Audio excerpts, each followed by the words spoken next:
Welcome back. You're watching Newsx and I'm Vaishali Kohli. Now, on December 25, 2025, security forces delivered a devastating blow to the dwindling Maoist insurgency by neutralizing Ganesh Uike, a Central Committee member of the banned CPI Maoist and head of its Odisha operations, carrying a 1.1 crore bounty. Uike was killed in a fierce gun battle in Odisha's Kandhamal district forest along with 5 other cadres. A veteran of over 40 years, underground Uike was implicated in the major attacks, including the 2013 Jiram Ghati ambush. Union Home Minister Amit Shah hailed it as a significant milestone, pushing Odisha to the brink of becoming Maoist-free. This elimination follows a relentless 2025 offensive that has decimated the Maoist leadership and cadre base. Amid this collapse, of course, one senior figure remains elusive. Thippiri Tirupathi alias Devaji, the current General Secretary. Let's take a look at who he is. So let me give you an overview of who this man really is, viewers, and let's now talk about him. Who is Thippiri Tirupathi? Now, the background and role. Now, he was born around 1963 and he hails from Korutla town, Ambedkar Nagar, Jagtial district in Telangana. His background and role is, of course, now from the Madiga Dalit community. He joined the Maoist movement in 1983, rising through the ranks as a military strategist. For 2 decades, he headed the Central Military Commission and contributed to forming the People's Liberation Guerrilla Army. Edited the underground publication Awami Jang and was involved in guiding military operations, including masterminding the 2010 Dantewara ambush. He serves as the General Secretary of the banned Communist Party of India, the highest position in the outfit, succeeding Nambala Keshava Rao alias Basavaraju. As of December 26, Tirupati alias Devaji is the last top-tier remaining operational Maoist leader. Alright, so now viewers, as we've given you an overview of this man really, I have my guest joining me on the broadcast. Mr. Durgesh Madhav Avasthi is a former DGP, Chhattisgarh. Mr. Avasthi, now of course, this is some big news that we're sharing with our viewers. What would you like to say on that? This is a major achievement of security forces. Like we are fighting this Naxal battle in Chhattisgarh since last so many years, and especially last 10 years has seen lot of action in this area of Chhattisgarh. Ganesh Uike was one of those very strong leaders who were operating in Chhattisgarh, like Hidma. So this is a major achievement of security forces. We have been able to neutralize 2 big leaders who have been very, very successful in ambushing our security forces and political leaders, Ganesh Uike and Hidma. So this is a major achievement of security forces. That much I can say. All right.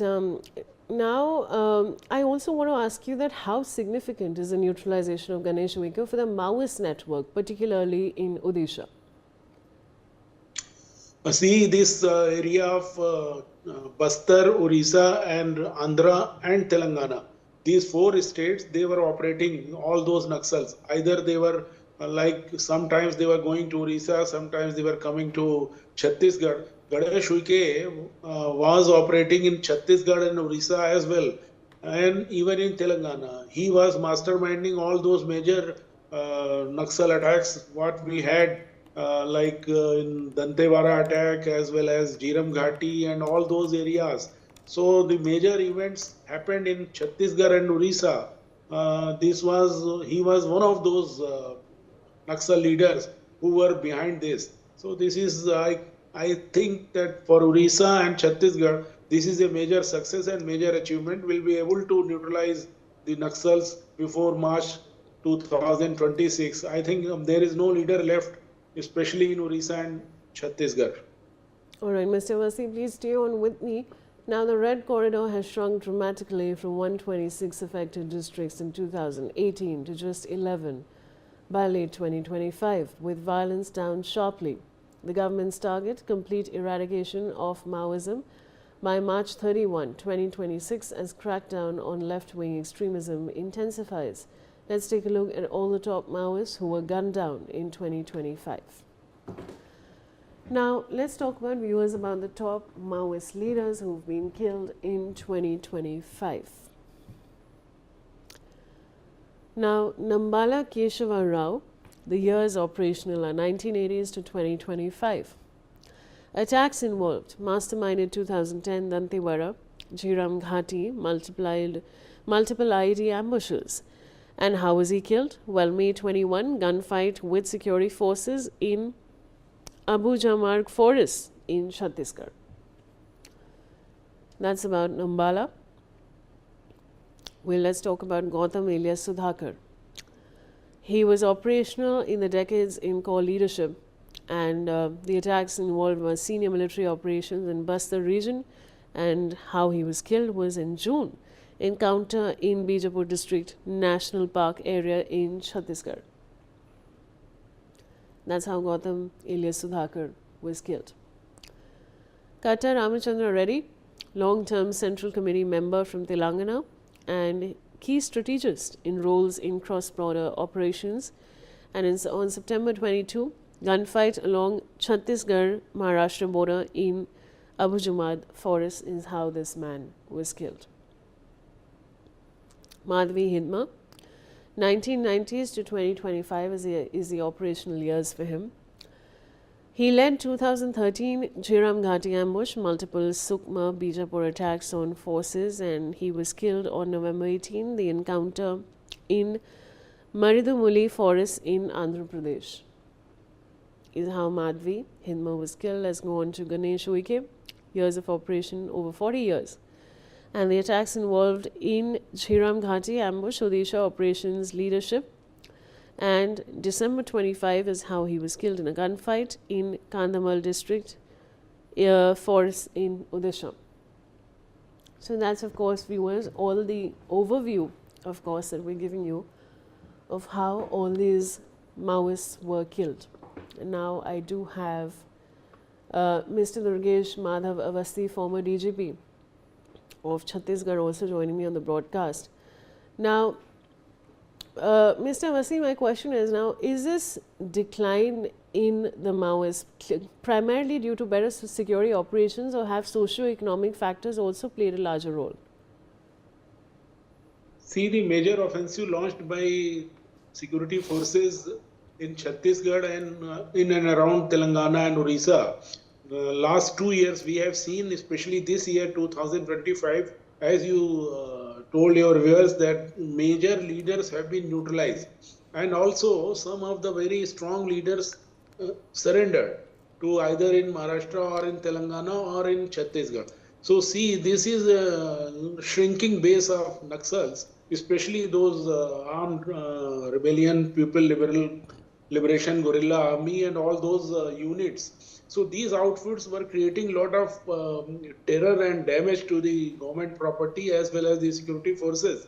Since they have been gunned down on either gunned down and surrendered, the area is now seeing a lot of development. We have been making roads and police stations and as well the hospitals and other essential things for the people of Bastar, these tribal people.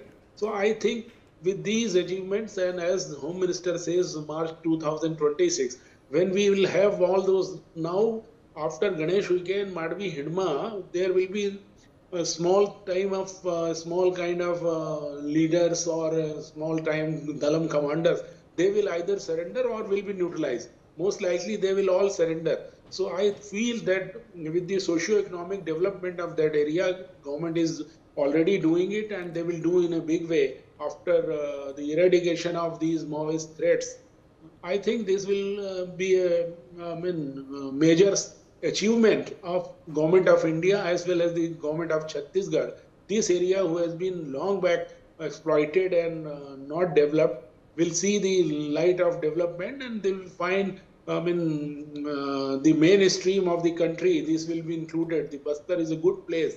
I have seen the whole of area who has been affected by Naxal. It's a beautiful area, and people will come and see. So this is a good thing and major achievement are getting, security forces are getting.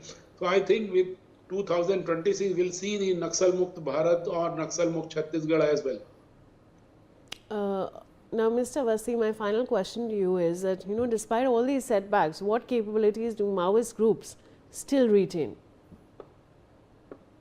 See, they are fighting. There was an ideology. The old leaders who have been inducted in 70s and 80s are still, there few people who are not still in the, like they are not surrendering, or they are still trying to fight this battle.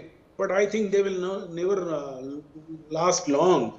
As well as security forces, with the help of intelligence agencies and all those areas, they don't have, major base left in Chhattisgarh or in Telangana or in Odisha. There is no need, there is no place. There are large number of camps in their dominance, the area which was dominated by Naxals. So now there are security camps. So there is no place to live. They have to go either to surrender way or fighting with the security forces. I don't think there is any place left in these areas now. All right, Mr. Vasi, thank you for joining me on the broadcast. And now moving on. Now, Pakistani balloon has been found in the Ramgarh sector of Samba. The balloon has SGA Pakistan written on it in English and Urdu. Local residents have informed the police after spotting the balloon.